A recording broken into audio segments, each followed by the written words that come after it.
kining bahandi sa kalibutan dili gid ni makatagbaw, mangandoy pagid ta og lain pang mga butang bisan pag maangko nato ang tanan nga bahandi sa kalibutan og tanang gahom sa kalibutan, ang tanang nindot sa kalibutan, di kita matagbaw nang inahanglan kita lain nga mas nindot pa. Nga ang atong gitan-aw mao ang langit. Gilingyay mong tupad ing na tagbaw kas imong kinabuhi ron. Kamong mga asawa, tagbaw ra mo nga mao nay inyong bana. Wa na mo magsigig yaw-yaw.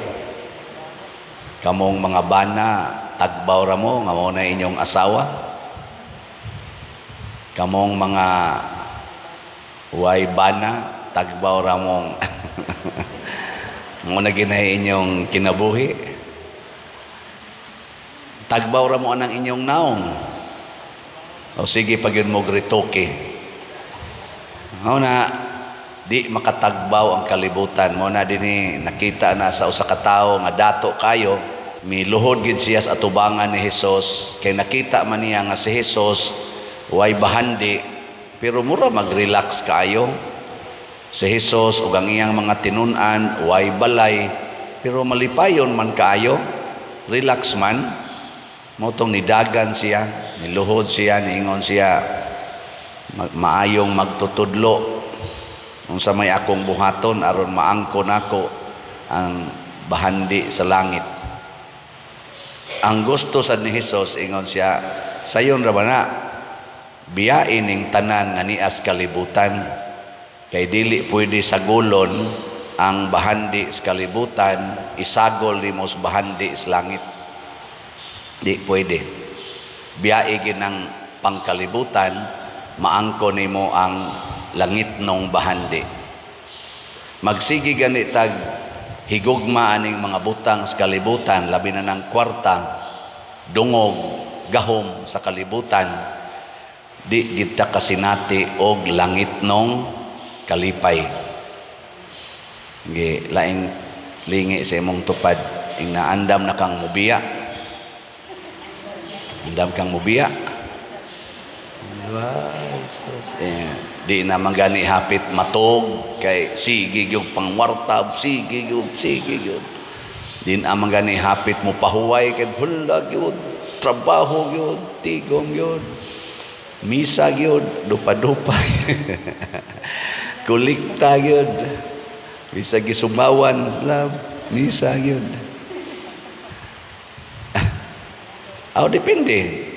Kaya ang mga santos sama sa mga apostoles, sama sa mga munghi, mga mungha, apil na ni San Vicente Ferrer, nagsige magito silang trabaho, adlaw o gabi, trabaho gid sila. Pero wa gyud sila mangandoy pagtigom og kwarta. Ang ila ra jong gipangandoy ang kaluwasan sa kalag, ilang kalag o kalag sa ilang isig katao. Muna ang kwarta di ay makaluwas basta ipanghatag nato ngadtos mga kabus.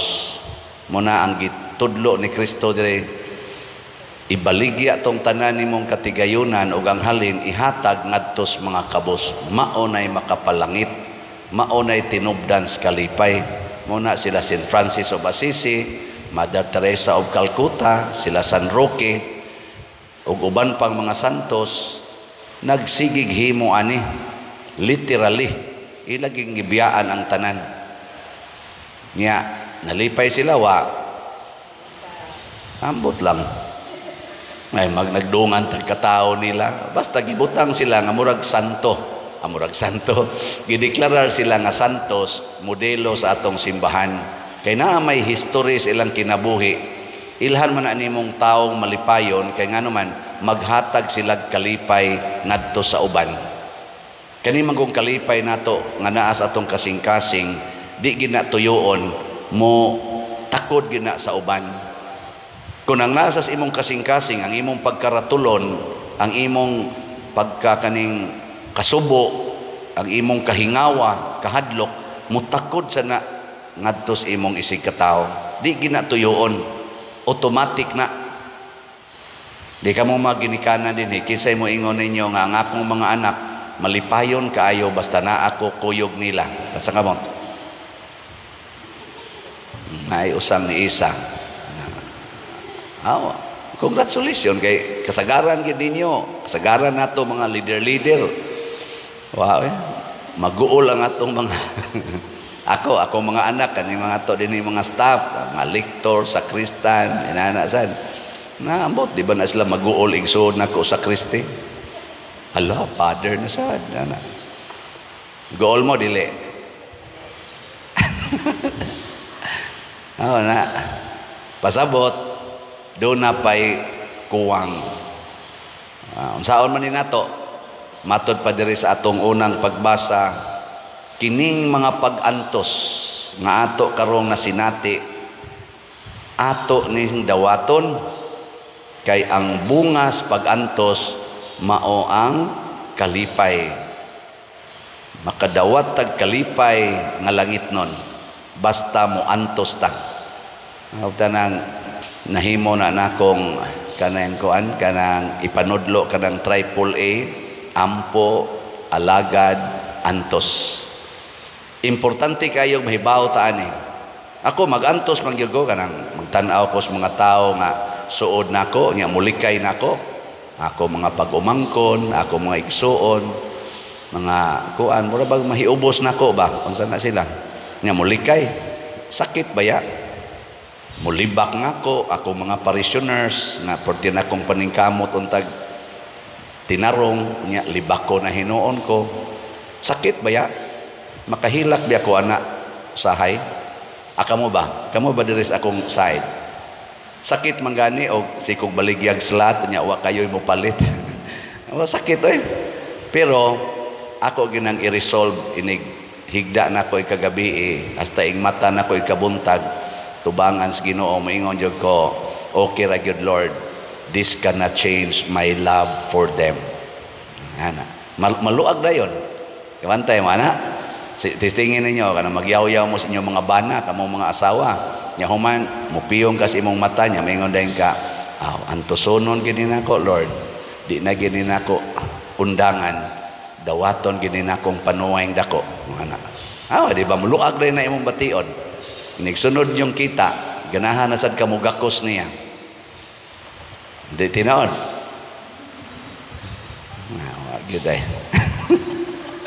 Wala lagi na mahitabo. Ingon man ko diri si Kuan, San Pedro. Unsa may yang giingon diri nga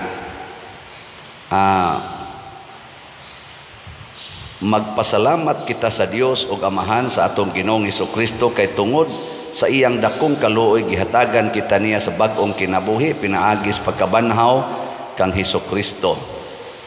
Nya ingon dayon siya diri ang iyang pagkabanhaw maoy naghatag natog dili matarog nga paglaom ug panulundon nga dili madunot ni mahugaw ni mahanaw. Unsa man tong iyang pagkabanhaw? Ang iyang pagkabanhaw tungod tos iyang kasakit o kamatayon. Nasinati niya ang maong ligon kayong kalipay tungod sa iyang kasakit o kamatayon sa cross. Nya, matod pa niya, tungod niini, paglipay ka mo bisan tuod sa pagkakaron, kinahanglan magsubok ka mo sa mubong panahon tungod sa daghan ninyong mga alantosonon.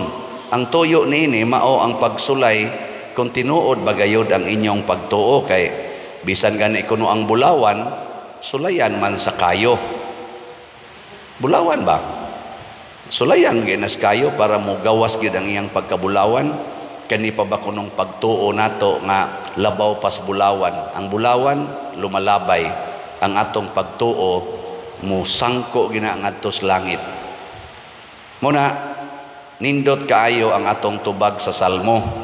Niingon diri ang Ginoo, mahinumdom sa iyang kasabutan hangtod sa kahangturan. Ug unsa may kasabutan sa Ginoo, ang moantos kuyog kanako, malipay sad kuyog kanako. Ang mamatay kuyog nako, mabanhaw sad kuyog nako. Ang mupalit og slat, samtoy saad.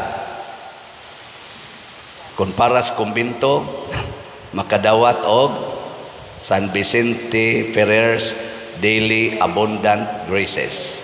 SBF Dag. Og mupalit mo og slat paras kapilinya, kung sa may say madawat, Mother Mary's Healing and Deliverance. Salamat nga nanay ni palit nato gapadayon og increase ang atong halin. Ang atong SBF Dag nahalina na tag 22,693 ka slots, na apay 37,307 ka slots nga available, tag 500 pesos per slot. Nya ang atong 16 slot challenge nga tag 8,000, niabot na sad og 35 ka 16 slot challenge ang atong nadawat. Pakpaka nato ang namalit niini. Praise the Lord. Salamat. Nga hinay-hinay lang, no? Ang ato sang MMHD, Mother Mary's Healing and Deliverance, para ni sa atong Kapilinya de Fatima, part 2 nga project. Halina na sa tag 717, na apay 5,283 ka slots nga available, tag 1,000 pesos per slot. Moning niingon ko kaning nindot unta kon kitang tanan nga nagdebosyon sa mahal nga Birhen Maria, mamalit gitag usa ka slot karong buwana, hapit naman ni matapos ang buwan sa Mayo, the month of Mama Mary. Atong palitan siya usa ka slot, labi na gid tong kamong nakapalit sa niagi nga mga katong una natong pagtigom og kwarta para itukod sa atong Kapilinya de Fatima. Kamong wapa kapalit karon, pamalit mo usa lang ka slot, mahuman dayon ning atong gibaligya nga slot. Nya ato ning butangag pag-antos. Ako antos kog sigig announce, antos akog palit, kamusad antosad mo paminaw, antos ag palit. Unsa may bugtian tagaan dayon ta sa dili mahugaw, dili mahanaw na kalipay. Kuwang kayo ang kalibutan niini karon, kay ang kalibutan sigig pangitag kwarta, sigig pangitag gahom, sigig pangita anang beauty, pleasure, gikapoy na lang tag pangita, wa gyud ta matagbaw.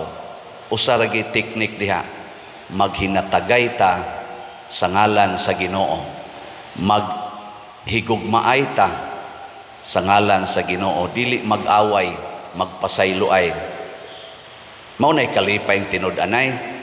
Kung muhunong nas gubat ang Russia ug ang Ukraine, muhunong sa nang Hamas unsa pa nang uban diha, Israel sa ilang gubat ug ang ubang mga nasod nga naggubat, muhunong na tanin sige natog away political, sa economic siging away, dinhi simbahan siging away, muhunong tana maghigugmaay ta, maginantusay sa usag-usa, pagkanindo tapuyas kalibutan, no?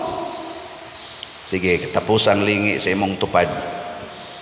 Ingna aron malipay ko, ingna aron malipay ko, paantusa ko kanunay. Ingna aron malipay ko, paantusa ko kanunay. Mao na siya. Nindot no. Imbes kami ko, ay kung paantusa aron malipay ko. Ingno nimo imong bana, aron malipay ko dong, paantusa ko kanunay. Ingon din na imong bana, sana all. Di ba? Na siya.